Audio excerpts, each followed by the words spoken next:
I've spent the last 10 years moving across the world. 17 countries, countless apartments, too many airports to remember. And after all that, I chose to stay in London. But even now, I still catch myself asking, why here? I fell in love with Britain in high school through Skins. Smoky eyes, fishnets at warehouse parties, beautiful broken kids who were too much for the world to hold. It made the UK feel like a place where everyone was a little broken, and somehow more beautiful for it. That looked like cool to my teenage self. So I came here, joined the cheerleading team in my first year.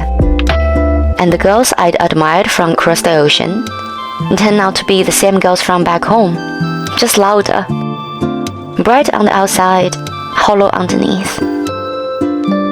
What saved me wasn't the popular kids. It was the surf club. Traveling, chasing waves, laughing with strangers. That's what slowly healed my insecurity.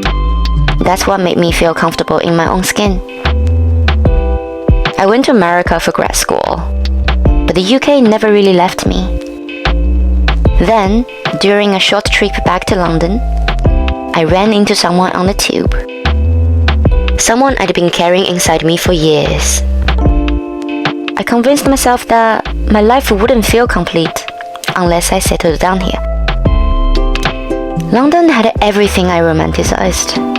The fashion, the subculture, the chaos, and a man untamable like the wind. For 10 years, the visa was the goal I kept circling back to. Some piece of paper that would prove I belonged somewhere I'd chosen, instead of somewhere I was born. If I could get the visa, I thought, my cool would finally be official, stamped, and real. So I worked. I devoted myself fully into it. And I got it. The Global Talent Visa. The London life. The Instagram version of the dream I'd written in my high school diary. And now I sit in my rented flat, checking grant rejections, refreshing the like count on social media, calculating whether this month's work will cover next month's expenses. Wondering why the city I fought so hard to stay in sometimes feels smaller than the dream of it. Here's what nobody tells you. The subculture I love has its own gossip, hierarchy, and unspoken rules. The fashion world I envision from the outside is plastic all the way through. And even going home can mean arguing with my petty landlord over the washing machine. The weather is grey, everything costs so much. And I keep asking myself, why not somewhere else? Why not Tokyo?